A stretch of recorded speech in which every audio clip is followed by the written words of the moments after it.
Dari tiga nama calon kandidat yang moncer di survei calon presiden di pemilu 2024 yaitu Anies Baswedan, Ganjar Pranowo, dan Prabowo Subianto, baru Anies Baswedan yang kira-kira sudah hampir pasti bisa berlaga di pemilu 2024 sebagai calon presiden. Karena beliau sudah mengantongi tiket sebagai calon presiden dan sudah didukung oleh 3 partai politik dan melewati 20% sebagai persyaratan sebagai calon kandidat. Partai politik tersebut adalah Partai Nasdem, kemudian Partai Demokrat, dan yang ketiga adalah Partai Keadilan Sejahtera atau PKS. Nah, mereka bertiga ini sudah sepakat untuk mencalonkan Anies sebagai calon presiden. Cuman masih belum sepakat siapa yang akan mendampingi Anies. Nah, kalau dari media kita dengar bahwasanya untuk calon wakil presiden akan diserahkan kepada Anies Baswedan untuk memilih calon wakilnya. Nah, cuman sampai saat ini masih belum keluar juga nama yang akan diambil oleh Anies sebagai calon wakilnya. Ada beberapa nama yang beredar di media yang kira-kira cukup potensial mendampingi Anies dengan berbagai pertimbangan, yaitu di sini saya merangkum ada 4 nama gitu ya. Ini hanya sekedar opini pribadi. Yang pertama adalah Agus Harimurti Yudhoyono atau AHY.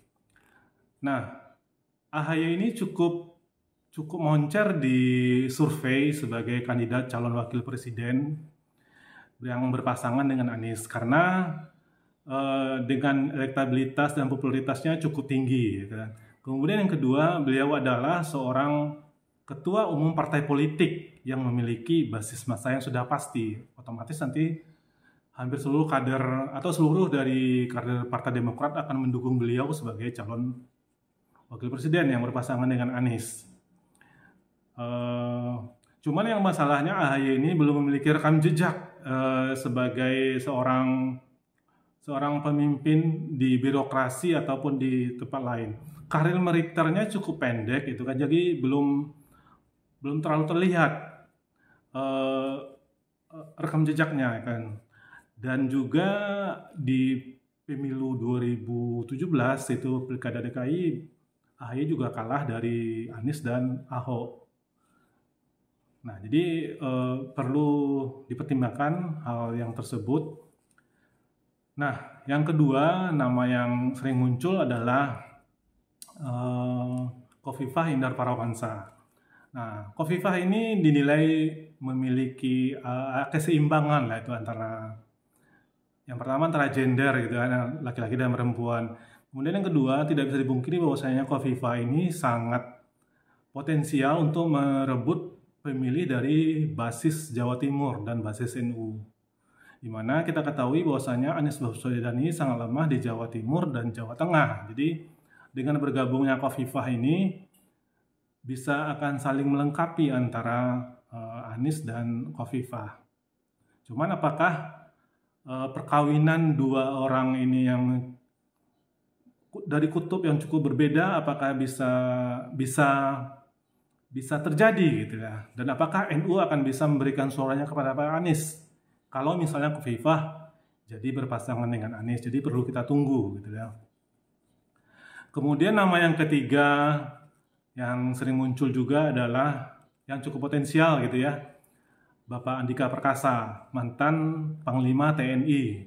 Jadi Bapak Andika Perkasa ini juga sebelumnya sebagai calon kandidat dari Presiden Partai Nasdem yang waktu itu mencalonkan 3 nama yang muncul yaitu Anies Baswedan, Andika Perkasa, dan Ganjar Pranowo. Yang akhirnya dipilih adalah Anies Baswedan. Nah, dengan rekam jejak sebagai Panglima TNI, jadi tidak perlu diragukan masalah leadership dan lain-lainnya sudah clear gitu ya. Dan Pak Andika Perkasa ini juga diharapkan bisa menetralisir 3 partai politik ini yaitu Nasdem, Demokrat, dan PKS. Karena kalau misalnya Anies dan Andika dipasangkan, jadi tidak satupun mereka berdua ini adalah dari partai politik yang mendukung calon ini gitu. Jadi bisa lebih adil gitu ya. Cuma yang masalahnya adalah survei dari Pak Andika ini tidak terlalu tinggi untuk bisa mendampingi Anies gitu kan. Nah, jadi patut kita tunggu juga jadi nanti apa yang akan diputuskan ya. Kemudian nama yang keempat adalah ini sering dimunculkan oleh PKS, yaitu Pak Aher, itu Ahmad Heriawan. Nah, beliau ini adalah mantan gubernur